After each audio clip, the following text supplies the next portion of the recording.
Tom Brady has gone full Brett Favre, and you never go full Brett Favre. That and more on today's episode of Locked On Bucs. You are Locked On Buccaneers, your daily Tampa Bay Buccaneers podcast, part of the Locked On Podcast Network, your team every day.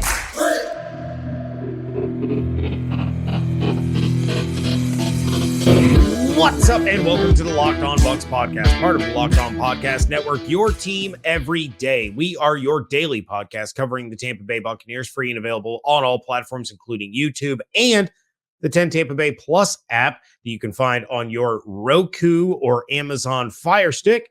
We thank you for making us first listen or view of the day. I am James Yarcho, deputy editor of SB Nation's BucsNation.com, joined by my favorite co-host, Mr. David Harrison. You can find his work over at Sports Illustrated's BucsGameDay.com. And of course, follow everything on Twitter at Locked On Bucs, at JYarcho_Bucs, and at DHarrison82.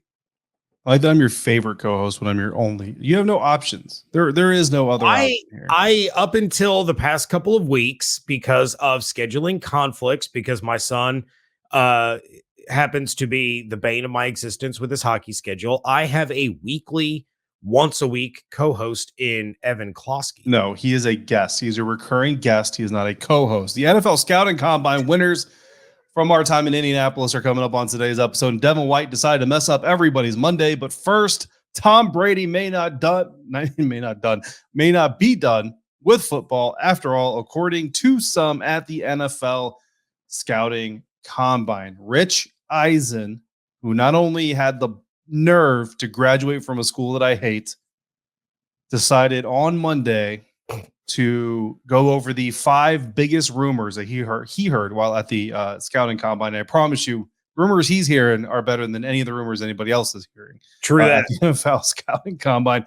Number one on that list, James, is that he was told by a few different people, which where I come from, few means 3, but it at least means multiple people, that Tom Brady may not be done after all, saying, quote, I heard from a couple people, which is different than a few, but still multiple people, Tom Brady may not be done after all. A couple people were like, just you wait.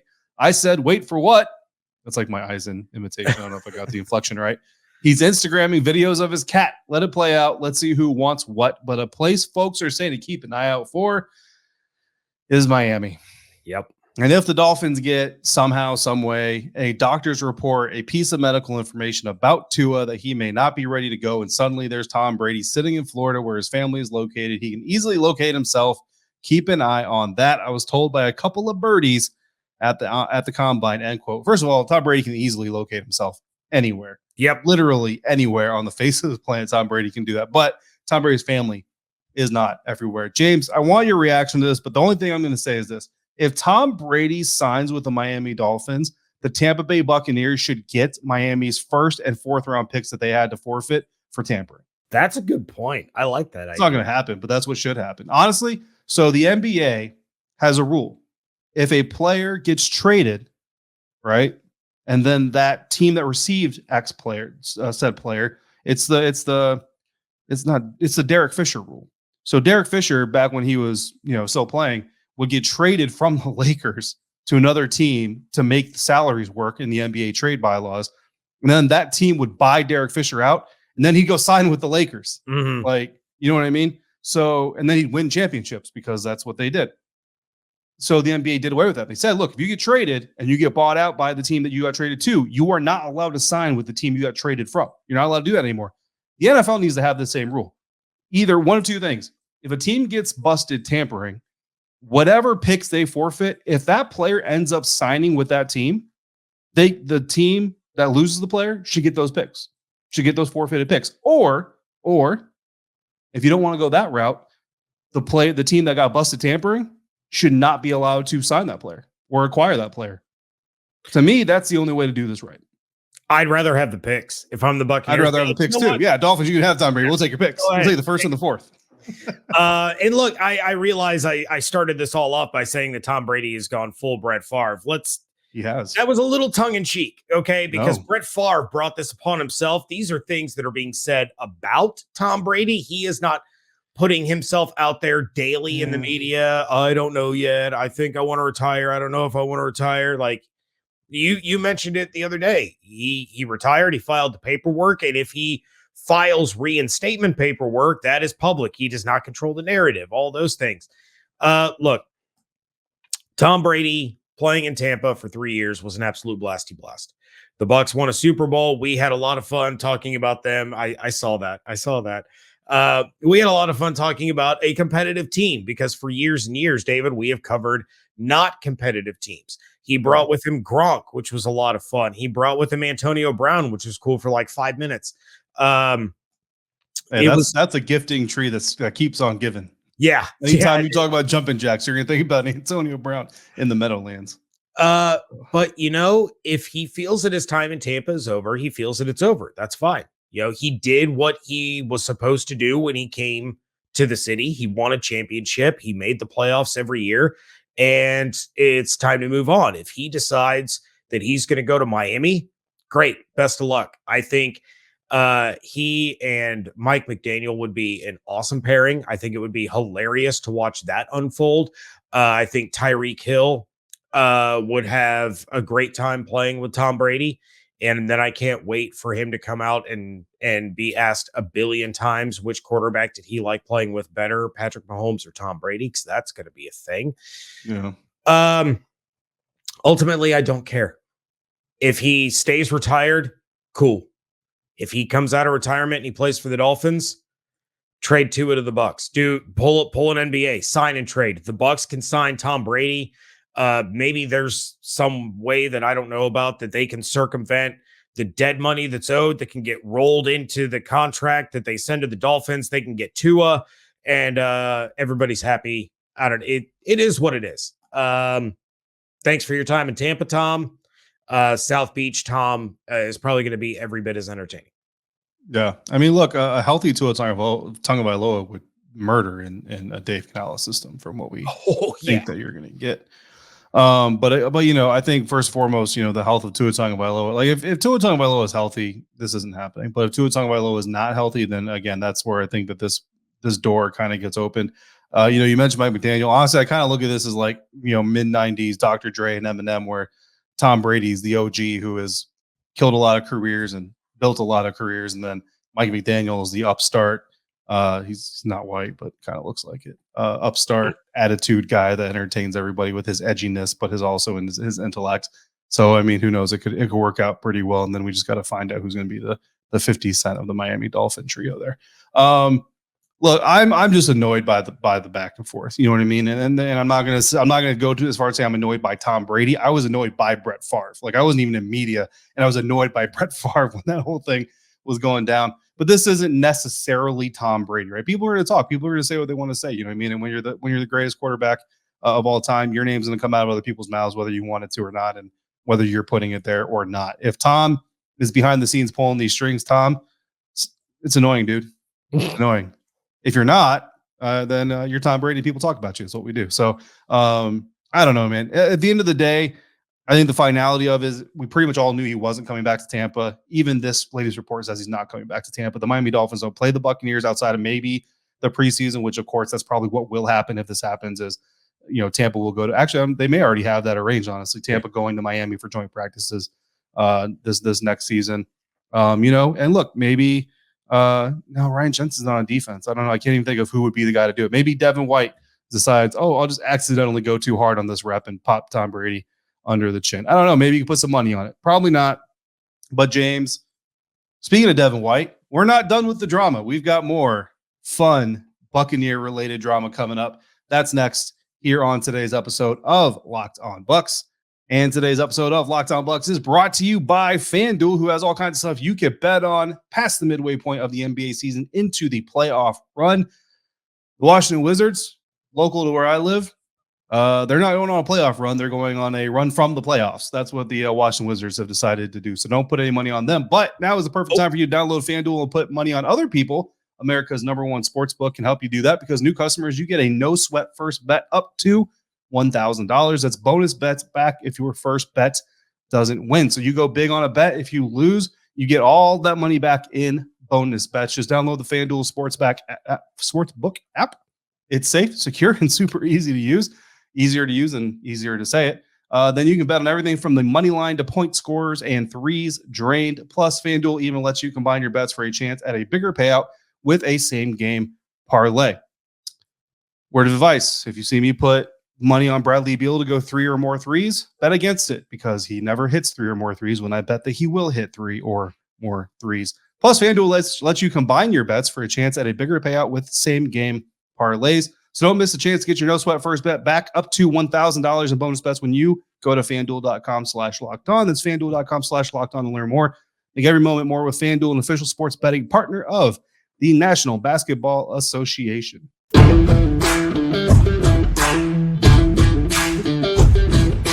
Apparently, when I woke up on Monday to do today's episode of the Locked On Bucs podcast, I forgot how to get through an ad read without stepping all over myself. And apparently, when Devin White woke up on Monday, he chose drama because Devin White posted these 3 things that you see in front of you if you were on YouTube on his Instagram story. If you were not on YouTube, don't worry, we're going to share. One of the pictures is Devin White in the locker room, tying up some cleats, smiling, sweating, and doing athlete things with the caption, "Thank ya." That's YA for those of you who don't know how to spell ya, with a pirate flag and the universal sign for deuces, which is also the universal synonym for goodbye. That's picture number 1. Picture number 2 is of a sign. I don't know if he took it or if somebody else took it for him or whatever, but the sign says, "God isn't asking you to figure it out. He's asking you to trust that he already has." The bottom of it, Devin White has a caption that says, "Next stop," with a checker flag, which typically is the signal for the ending of something. The third picture is of Devin White yelling on a football field. I can't tell who's in the background, so I don't know if this is a win or a loss. It says 4-year went by fast, ... with a gorilla emoji, which means he's a really tough dude. And 4 years went by fast. So if you put it all together, James, 4 years went by fast. He's looking forward to his next stop. And he's saying, "Thank you," with a pirate flag, deuces. So imagine his surprise when everybody takes this as a sign and a message that Devin White is leaving the Tampa Bay Buccaneers. Yeah, the trade speculation started immediately. Yeah. And I got it. I understood it. This is a team that has, I don't even know what day it is. They have like 9 days. When you're listening to this, they'll have like 8 days to be cap compliant. Trading Devin White gets you draft capital. It frees up over $11 million in cap space, and it gets you something before he probably walks in free agency. David, we talked about it last Wednesday, and we talked about Devin White's future, in our opinion, what that looks like with the Tampa Bay Buccaneers. And we were pretty much in agreement that this is probably Devin White's last year in Tampa. He's going to want that huge bag. We talked about, that statement that he wants to be the $100 million linebacker and that somebody is probably going to give him that amount of money. And it certainly won't be Tampa. They have to give that kind of money to a guy like Tristan Wirfs. They have to give money to Antoine Winfield Jr. They have to give money to Chris Godwin again, because he's only got 2 years left on his deal now. Mike Evans is at the end of his deal. You want to bring back Levante David. There's a lot of money that has to be spent. And you can pay for a lot of really good football players and contributing members of a competitive team for the amount of money that Devin White is going to want. So we figured, you know what? He's probably on his way out. Now, Devin White retweeted Greg Almond, who was the first person that I saw post these Instagram photos on Twitter. And he said, reflecting on how fast my first 4 years went by, definitely a thanks. Well, he said but definitely a thanks to Bucs fans, good and mean ones. LOL. The upside is scary. So according to Devin White, this wasn't a goodbye. This wasn't a I'm peacing out. I'm bouncing. I'm out of here. I'm at the checkered flag of my Bucs career. It was just a thank you. It was a very, very weird thank you. Rick Stroud came out and reported that the Buccaneers, as far as he understands it, has no plans to trade Devin White. So that means he's going to walk and you're going to get nothing in return. I'm not advocating for the trading of Devin White, but it would have made sense. Yeah, I mean, what you'll end up with is a 2025 third round compensatory draft pick, which, in 2024, when he walks, is not going to make you very happy. But in 2025, you'll be happy you have that 97th overall pick or whatever it turns out to be as a comp pick. Yeah, I mean, the immediate thought went to Devin White is getting traded, and that's where everybody went. And look, Greg Almond is the kind of guy who a lot of times you see him out there on Twitter kind of pouring flour, or I don't even know what people pour out, dirt on the fires of fans who are overreacting to something. And here you have Greg Almond actually being kind of the catalyst for saying, hey guys, this is weird. What do you think of what's going on over here? Let me say something. Devin White is a lot of things. Superb athlete, talented young man. I mean, his knowledge of horses and everything else is like beyond anything that I'll ever understand. But he's also not stupid. Devin White is not dumb. When Devin White put this stuff on Instagram, he knew exactly what was going to happen. And you know what?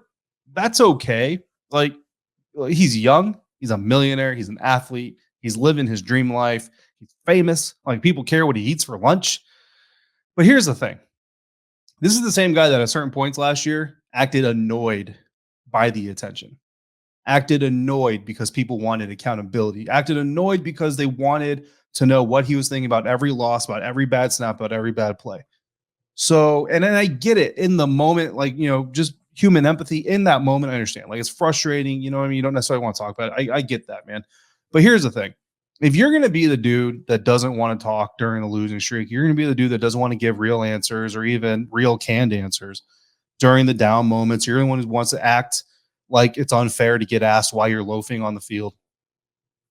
Don't be the guy during the offseason that does this kind of stuff. That's my only thing. And, and look, I'm not telling Devin White what to do. He's a grown man. He can do whatever he wants to do. I'm just saying, to me, my perception of it, that's where this gets annoying, is you're the same guy that doesn't want to talk about you jogging at the 40-yard line while Will Golston runs past you pursuing a quarterback. You know what I mean? One of the best quarterbacks in the NFL. Don't be the guy that then does this, because you're not dumb. You knew exactly what was going to happen when you put this out there, and you probably kicked back and laughed about it. And I get all that. But if you want respect from other people, and that being the public, the media, you have to be willing to share some of that respect. You know what I mean? And look, Devin White has never been like, get the F away from me, media, all that stuff. So, I mean, I'm not saying that, like, the little answers, I make the plays, I make the guys here know me, and da-da-da-da. Like, I'm not saying you're disrespecting the media by saying that, but you're kind of trying to shy away from negative attention. So don't then in the offseason bring the type of attention to yourself if you're not willing to face it for it. That's my recommendation as a 40-year-old who's been around a little bit. But other than that, it's funny. I didn't think this meant Devin White was getting traded. To be quite honest, when I first saw it, I literally rolled my eyes and said, here we go. Here's Devin trolling everybody. That's how I took it. I don't blame anybody for taking it that he was going to be traded. The problem with him being traded is the $11.76 million, whatever it is, that he's set to make this year is fully guaranteed, which means it's all dead money if he gets traded. Now, the team that trades for him, if they were to trade for him, most likely would either be doing so with a new deal in place, which wipes out the fifth-year option money. Actually, I don't think you can do that. I think you have to tack onto the fifth-year option money the way the fifth-year option works. But basically, you would be wanting that team, say, I don't know, Philadelphia Eagles, to take the full amount of guarantees onto their books, the way that like the Washington Commanders did when they traded for Carson Wentz. The problem is when you do that, you diminish the draft capital you're going to get returned. So if you're going to get a second-round pick for Devin White, but you want the Eagles to take the entirety of the dead cap number on their books so you don't have to eat any of it, now you're probably getting a third-round pick. That's just the way that these business deals work. So whatever you think you're going to get for Devin White, if you don't want the dead cap that comes with it, which you obviously don't if you're the Buccaneers, you're going to take less draft capital in exchange in order for that scenario to come to fruition. Yeah, but again, it's better than what they're going to end up with, when he leaves in free agency. So I'll be honest with you. No shade to Devin White either. I would much rather have the 11.7 back. You give Levante David a chunk of that. You draft a linebacker in the first 2 rounds of the NFL draft. This year, you draft another one in the first 2 rounds of the NFL draft. Next year, you tell KJ Britt, get your crap together, or you're not going to be a starting linebacker in the NFL. And in 2 years, you've got 2 new starting off-ball linebackers. Levante David retires into the Ring of Honor, and you move forward.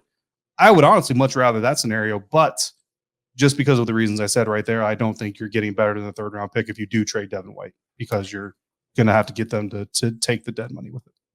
A third-round pick is Chase Brown. Speaking of Chase Brown, we are going to talk about scouting combine winners. Now that the combine is completed, have no worries, Bucs fans. You all know that I love Chase Brown, but he's not one of the guys that I'm naming. We got that coming up next on Locked On Bucs.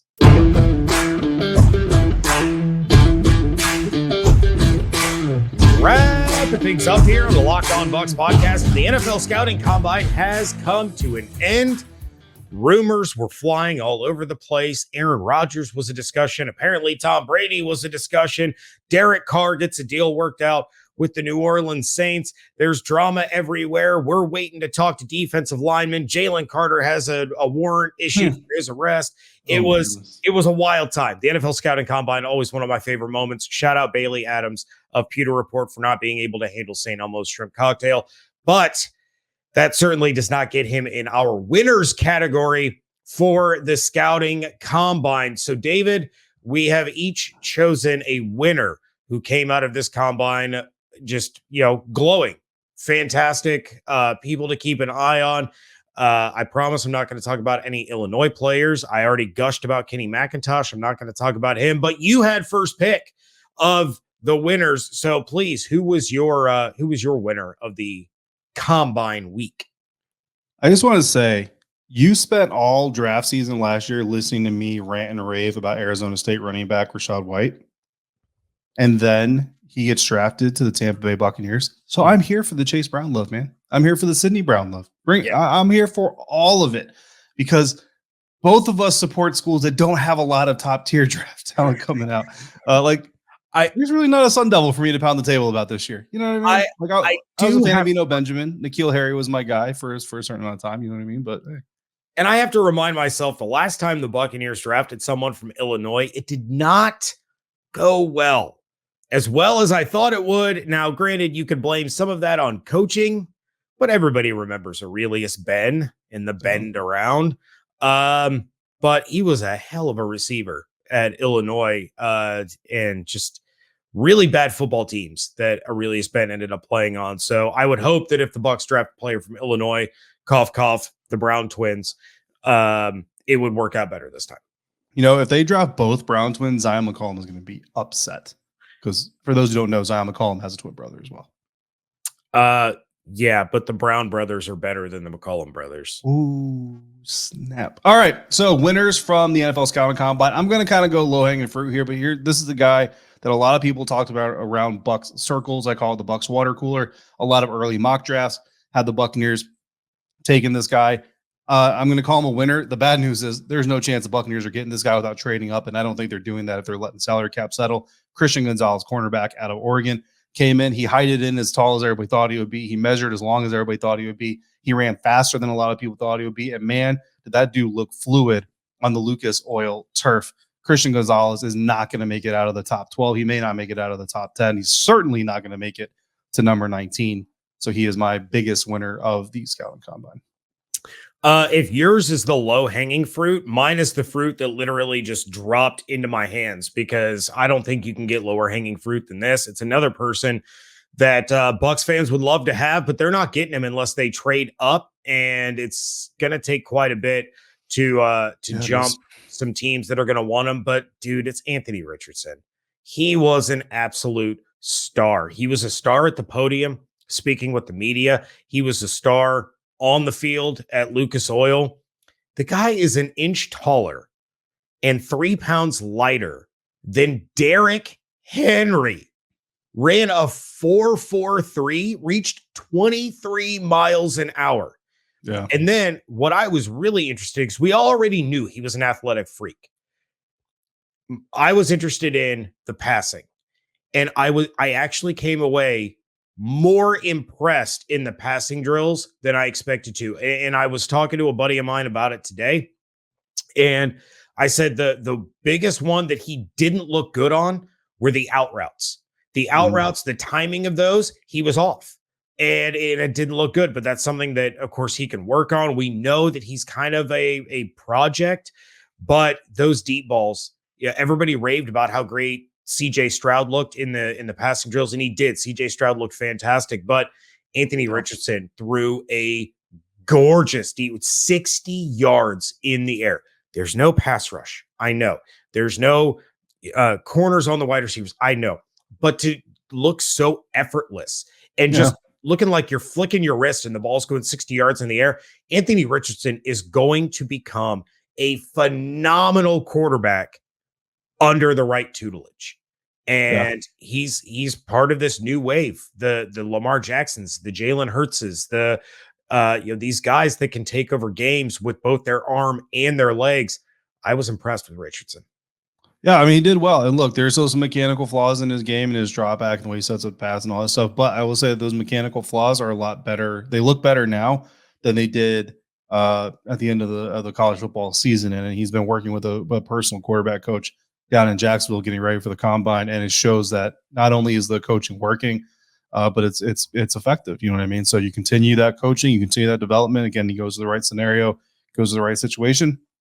You never know. He certainly has enough tools to make it happen if they can work on that lower body. That's really the biggest thing about it is that lower body. So we'll see what happens. Wouldn't mind seeing. I mean, if you really want to see him have a good career, wouldn't mind seeing him go to like the New York Giants, where Brian Daboll has worked with quarterbacks that have very similar mechanical issues that what he has right now in Josh Allen when he came back. Real quick, James, let's hit some alternates.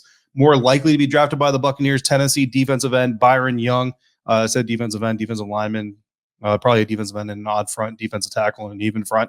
But Byron Young, again, the Tennessee one, not the Alabama one. The Tennessee one looked faster, looked agile, looked good, looked like a guy that I wouldn't mind seeing wearing a Buccaneers uniform playing next to Vita Vea next year. Yeah, and a guy that you brought up on Mock Draft Monday that I said I don't think he would fall to the Bucs in the second round. That's tight end Darnell Washington. This dude is he's incredible. He is 6'7", 265 pounds, a 7-foot wingspan with 11-inch hands. Like, that's a mini football in his hand. And for those that didn't see the tight end drills, he made a ridiculous one-handed catch in one of the passing drills, 4.64 40. And go ahead and look up the videos of Washington during the sled drill that the tight ends did.